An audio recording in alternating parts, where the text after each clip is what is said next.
Toni Morrison's Song of Solomon. And if you're not reading this book, I'll try to put you into context so you understand what I'm talking about.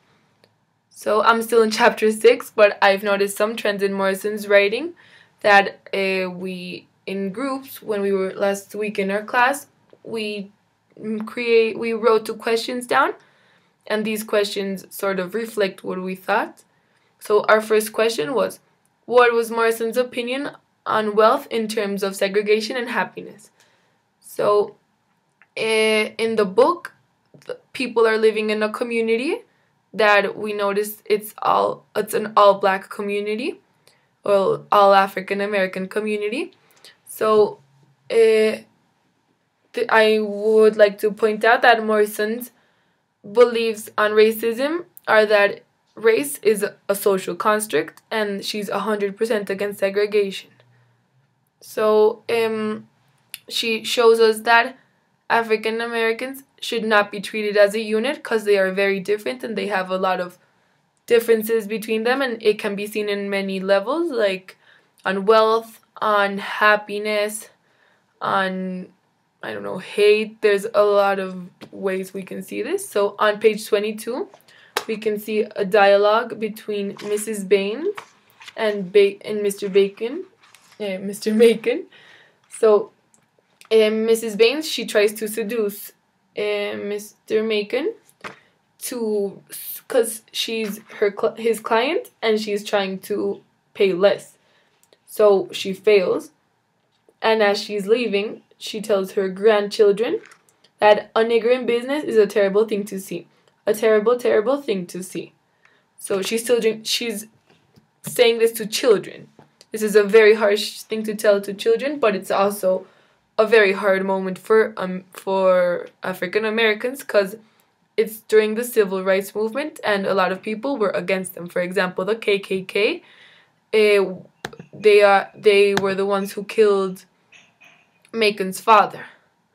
So in this African American community, Mr. Dead is better off economically, but people really dislike him.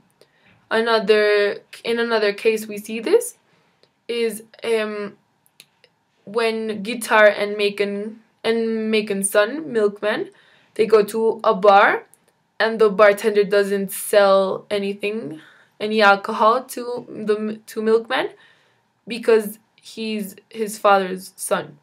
And everybody hates his father and they're afraid of his power, but it's not in a positive way. For example, Pilot, she's kind of a witch and she's a natural. She has no navel and she thinks death is very natural. I know she has some traits, but people are scared of her, but with respect, not like Macon, who people actually hate.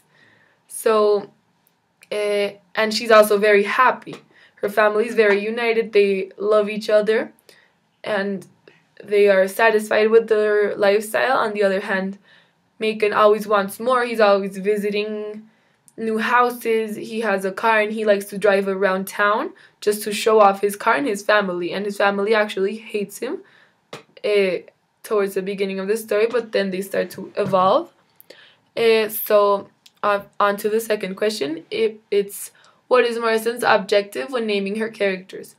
So Morrison's objective is she's trying to give depth to her characters because when we read a story, we always know a character like the author is trying to show us the character. So in this case, he gives us sort of historical and a biblical figure to base the character upon, but they're not always related. For example, Ruth, in the Bible, she's a model of loving kindness and she acts in ways that promote the well-being of others. And she's both loyal and obedient. I believe in Song of Solomon, Ruth is only obedient because she's scared of Macon. He hits her, he curses at her. He's a very violent being. He has sort of his reasons, but it's still a very violent moment for African Americans, and it's not like a moment for them to fight between themselves.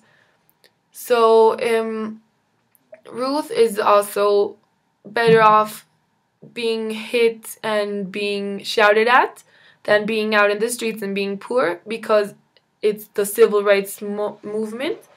It's that moment, and African Americans were not like in the best of moments for them, and they could not just be out in the open. Some didn't even know how to write. Like, it's hard. And another character who has this special name is Hagar. Hagar in the Bible was a slave, and her mistress and her husband, they realized that they couldn't have children. So the husband got her pregnant. Hagar got Hagar pregnant, and well, this, oh fuck. But then so she started to hate him. Hagar hated the mistress' husband, so she fled, and so this makes me think that maybe Hagar made flee Pilate's house, but we don't know. Maybe it's kind of a prediction. We'll see what happens. So I hope you enjoyed my questions, and I hope you start to look for new characteristics in Morrison's writing. If you have any questions, please comment below. Thank you. Bye.